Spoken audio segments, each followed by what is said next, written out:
So let's take a look at ShawnNiden's list, because speaking of the battle wagon and 20 boys coming out of it, that's exactly what just happened here. This is ShawnNiden's new revised list.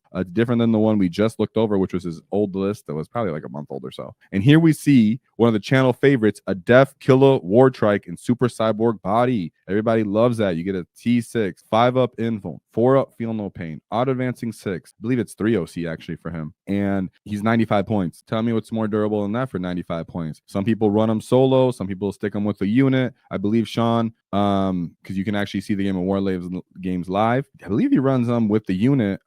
Yeah, I believe he was running them with the unit that time, but I've seen people run them alone and then just act as though they're an individual biker unit when they go to do secondaries or just blob people up. We have Gazgul Thraka again making his appearance. Captain Badrock, of course. The Flash Gits have been riding this whole season at the top of this tide, right? We have Mazwaz Scragbag, not with WAAAGH banner, with Cunning but Brutal. Very important, this Cunning but Brutal in a bunch of different ways. A lot of people would think follow me, lads. I think it's a bit expensive. The unit's already pretty expensive, but Cunning but Brutal makes it so when you get to the top tier games, people can't think, this unit's looking pretty weak. If I go tag it at the tail end of it where the power claws aren't, hold it in place, have the boys pile in this direction, or if the orc player wants to actually continue momentum but messes up his movement or doesn't actually kill what he needs to kill, sometimes you can fall back and end up going for the enemy home objective, which has actually happened in Sean Gaines' lift on War Games Live. If you guys want to go check it out, I believe it was day 2. Definitely suggest you guys go see that. Super fun. Or day 3. Very good game. We have 3 triple war bosses and follow me, lads, because he did end up paying for that as well. I know I say it's too much, but as I went over last weekend, a lot of people run it on almost every list. So I'm just putting it out there for people who like to be cheap, like Brad Chester, shout out. But, I know it's very, very useful for it because 2 inches matter. 20 boys, 2 trucks, a battle wagon, right? In his old list, he had 1 truck. I think 2 is actually the better place to be because you got Flash Gits and you got Knobs on this list because you have 2 units of Gretchen, the 2-man unit of Mega Knobs, but the 2 5-man units of Scalpel Knobs. People breaking up for more activations, right? The War Boss, it's actually not bad. I've also seen a nice little cheeky thing that I've seen on stream, also War Games Live, that I've come to mind, happened to me before, where if your transport is now tagged and you have 2 separate units in this transport and you think, well, at the end of this turn, my transport is actually going to explode, and I'm actually going to disembark my guys right now. You can disembark on one side of your transport, and if the enemy is, let's say, on the other side of the transport and has blocked you off from your second unit being able to clearly get out, you can emergency disembark to now end up further behind that enemy, and actually get the advantage a little bit in that kind of disembarkation when they do force you to get out, when they destroy your transport at the end of that turn. But if they don't destroy it, then you just stay there, you know what I mean? But that was interesting, where I thought this is another advantage that I never thought of at that big unit like that. If you do get charged in your transport, you can kind of work a way to move around. Then you have a war biker unit. So like we said, for the Def Killer Wartrike, I think he was sticking it right on there. In the game, it looked like that's what he was. So going into his games, he didn't lose until the very last round. So, it was very exciting to see how he was going because such great scores going through all these games. People didn't see it coming. People that had no idea what to do about 20 boys with the Knob with WAAAGH banner. A lot of people thought Gaz was a joke, and all of a sudden, one of the best players in the game is awesome. And one of the best players in the game is running him, thinking that he's awesome. So that caught people off guard. So let's look into his first game. We have Tyranid. He called this High Fleet Dagon. He had a Nero Tyrant. Sorry, which one was it? Sorry. Oh, the Synaptic Nexus. So let's see how this is looking. We have the Winged Tyranid Prime, Nero Tyrant, Gaunt, Barb Gaunts, Harrow Specs. Okay, there's 1 Norn Emissary on this list. Psycho Phage. So it looks like this is a bit of a newer player. 2 units Ripper Swarb, Screamer Killer, Spore Cyst, Toxicrene, Venom Crane, 2 Xenotropes. So I just think, just saying it more, maybe an older player that collected something of the newer box set, just based off his HQ and 1 unit of Barb Gaunts and such. So you always expect that when you go into a big event. I'm sure ShawnNen made it a very fun game. He's known as the 40k Jesus because he's a super cool, laid back, kind of hippie style guy, and he looks like one. So I'm sure that guy had a good time, even though he got stomped out. So we got Grey Knights, Crawley plus Servitors. So I would say right now, as someone who's actually run this matchup a couple of times with the Knob with WAAAGH banner, you can think, but man, this is a very hard matchup for us to have Grey Knights going into this. I'll tell you why it's not as we go through this list, as much as you would think, Ellie. We have a Brotherhood Librarian Librarian, another Brotherhood Librarian. Of course, those guys come through for the mortal wounds. We have a Brotherhood Tech Marine, interesting, and then Castellan Crow with Caldor Drago coming in with his Missile Terminator brick, most likely. Oh, so we have a Brotherhood Terminator squad. 1, 2, 3, 4, 5-man units. Okay. Inceptors, Purifiers, very cool. Servitors, and 1 Evisor Assassin. Okay, I guess the Evisor, needs some killing. I think running actually as a, what's his name? Gosh, I can't believe I'm having a brain fart for the, what's his name? Oh well, whatever, come back to me later. I think there's better people to use as allies, but anyways, so for these Terminators, why would you think, Eddie, why would you think that this isn't a terrible matchup? They have good volume of fire for the boys on foot. Yes, they have a hard time popping the battle wagon reliably, but once the boys do come out on the table and they run up the field, if they do get to charge anything or if they do not, the amount of placing and screening you can do with this giant brick of boys that can move in multiple directions, especially if they get a jump off, right? A charge off. Because if they get a charge off, like ShawnNen was doing on War Games Live, you could start to branch out even further by not allowing your unit to be able to actually base to base that model based off which you model in that 20-man unit you grabbed. Therefore, you can make all types of different odds and ends and shapes. So these now bricks of Terminators try to come down and steal your objectives, try to get the positioning in the board, and you can actually screen out a whole section of board, a whole objective, so no 3-inch deep striking will come into play. They'll waste all their firepower in that one unit and still possibly not even kill it in a weird way. And if they do, you don't really care because you got so much going on. And the one out with Wall Banner, while he's still alive, has so much OC that he ends up holding it in place. Then everything else still is in transport, so they have a hard time popping that if they do go for the truck. So I mean the battle wagon. So it can be hard if you don't have certain transports, if you don't know their abilities. But once you know their abilities and you know where they're going to kind of end up and where they go for on the mission, you can actually deal with Grey Knights. It's just it's a game of movement more than your actual ability to be killy. So here's his third game. He has Gene Stealers, Cultist. Let me look at the chat real quick. We have can you guys feel this? Okay, we have chat. Let me know what you guys think going into this because I'm pretty pumped at looking at the ShawnNen matchup. Sorry. So we have the Clamovis, yeah. Kellamorph, Nexos, Primus, Reluctant Saboteur. Oh, sorry, one thing I should say. ShawnNen was taking fixed secondaries the entire time, if you guys didn't know. I know for a fact. He literally jokes about it on stream where he says, I never never own a tactical deck. I don't even know what that is. I just play fixed. So for the most part, he will do cleanse, homers, and then go for something killy like assassinate. So right here, when he looked at this, he was like, well, I'm just gonna score everything I can on here. Acolyte hybrids, some more, my goodness. Neophyte hybrids. Okay, so all those small character support, they're all getting unit support from these 20-man bricks.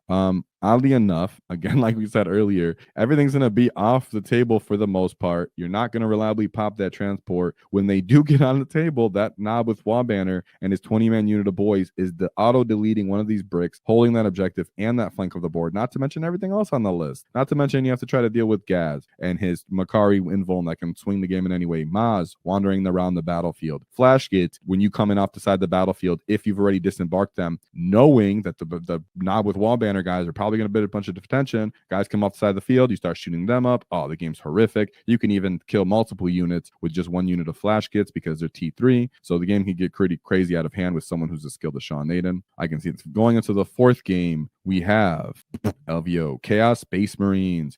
We have 3 Chaos Lords, a Dark Commune, another Dark Commune. Oh, triple Dark Commune. Here we go. I want to see what's in here. We have Legionnaires with the Mark. I believe they give lethals, or that they get to get right. We have Legionnaire, Cultist. Here we go. Okay, Cultist. These are where the icons are chilling. We have the Chosen. Sorry, that's the icon. Haven't read the Dark Communes. These guys were interestingly enough, Orks do have great profiles into them, and their strength 2, or damage 2, or good volume, even our bricks of punching. So they hate to see us. Most of the time, these are very problematic units. They're not problematic if you can get a 20-man units of boys into them with lethals, even if it's 2 different ones. It becomes outrageous, and that's what people don't expect. They're like, what? You get 100 attacks from that unit? What are you talking about? We get Chosen. We have a Forge Fiend called the Parrot, and then triple Rhinos with the Nurgling Squad. This looks like a very strong list, in my opinion. This was very much ShawnNen going into his deep, dark inner webs of understanding chaos and understanding that his brick of knobs, once it does get delivered, can actually disgustingly dig out one of those or 2 of those accursed culted units, hold the position, possibly take them on the counter charge because they don't have enough volume in the shooting on this list. Legionnaires are doing nothing but getting picked up in skirmishes. So even though that's a pretty meta strong list, that's not going to go his way. So that was his game. I believe in the Justin Moore, right? Yeah, okay. Into his 5th game. Now, this is the game that was actually on War Games Live. I don't want to super waste it because I want you guys to actually enjoy watching it, but I do suggest you go to War Games Live and actually watch this because you can learn so much about etiquette, about being humble and still being a highly skilled player, managing your time and understanding which questions to ask. So and understanding that even at the top levels, people forget rules and ask each other silly questions. So don't ever feel bad about that. So here we got his Primaris Black Templars Gladius task. We have a captain with honor vehement, High Marshal Hellbrick, super annoying character, throws off mortal wounds, super fighty, gets amplified his fighting capability by the unit he's attached to. Amazing unit to fight on death against. so I'm just saying. Judiciar, Librarian, Emperor's Champion. Oh, sorry, or Flash Get Up. You know what I'm saying. We have a Assault Intercessor squad, Centurion Devastator squad with their twin missile. Okay, their firepower. Sorry, twin fire cannon, their missile launcher. So I was just looking at the ranged weapon kind. Another unit of Centurions. I actually like to see that. I just think it's cool. I don't know what players think. Centurions have been trashed for a while. One unit of Infiltrators, two Land Raiders, which are actually the Godhammer last cannons, right? So, he would have had a bunch of flamers that might have helped him. Not saying it would have won him the game, but that makes a big difference to Orc players. I mean, the Godhammer last cannons, of course, can make Maz feel some type of way and can put your battle wagon in a certain position, but as a whole, Orcs more likely hate the flamers. We have Primaris Sword Brethren squad and other 3 triple Sword Brethren squads, triple scouts, and that's his list. So one thing I'll say here is definitely go watch it, but one thing I always say when I'm going into these matchups and talking about Space Marines is dissect them, kill their scoring units right off the bat, like scouts. Go for them with your shooting. Go for them right away when you think, oh, they're trash, they're gonna get away from me. No, go out of your way to actually kill them because that kind of disarms the Black Templars player, the Space Marine players from actually being able to score long term,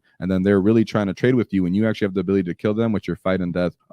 And sometimes Mouse swinging the game in different directions. We have abilities to pop Land Raiders. Of course, he had gas on this list, so of course he didn't have fun with that. But as an Orc player, you must realize that for the most part, we want to pick their army apart in the matchups we can win on skirmishes before throwing our Death Stars at people, what people would consider Death Stars, or our punchiest units, because most armies have better top tier elite units, because that's the whole point of Orcs. We're not like that as a faction. So you must understand, dissect someone's army, which if you watch War Games Live, that's actually what ShawnNen does against Stephen Box. And I thought that was very impressive and something that I always talk about on the channel. When you're going into these Space Marine elite lists, immediately start going for these kind of scoring, what they would consider chaff, but really that's what they're relying heavily in the game when they go against you, because you meet them in the middle and all of a sudden there's a slog back and forth, and usually they run out of momentum before we do in a weird way. But great job there. Now, at this last matchup, I want to say you guys are all familiar, hopefully, with Tyler Russo. Shout out $1 Billion Clone Farm. He did it. He went to this event. I think he went 4-2. I'm sure he'll cover it. He's a cool get. But one thing is, he also faced Sweet Lou, I think round 2 or 3, and we covered that on our video. The 3, and we covered that on our video that we did during LVO. So this guy took out not only ShawnNen, but Russo, but he also took out ShawnNen. So shout out to Russo, because losing to him doesn't mean nothing. I know on the stream I was very confused, didn't understand, like, man, wow, this list doesn't look that great, because as we go through it, you can see it's a actually off meta Leagues of Voltan list.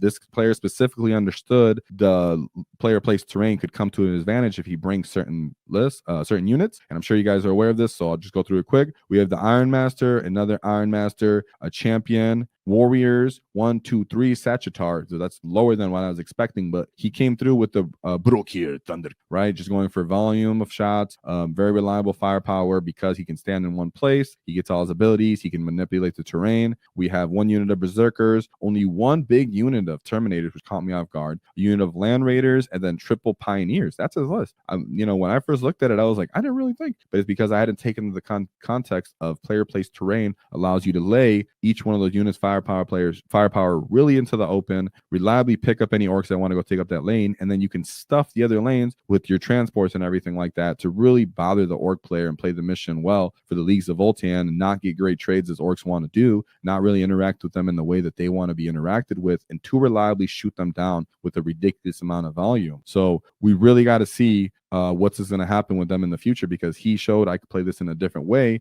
And even if you don't run the typical Leagues of Voltan transfer, if you're not playing with proper terrain, they still have other guns that can lay you out. So Sweet Lou ended up taking out ShawnNen. and Tyler Russo. I said Russell Russo. So shout out to ShawnNiden. Great job. You know, I understand he didn't do as well as he's done before in the past, but he won my heart because he took a list that I personally wish I would have actually made, of course, because it has some of my favorite units: Battle Wagon, Knob with Wall Banner, Gaz, you know, and all I did with test runs with the banner, and I didn't end up taking him to GT, and now I'm like, hey, I should have done it.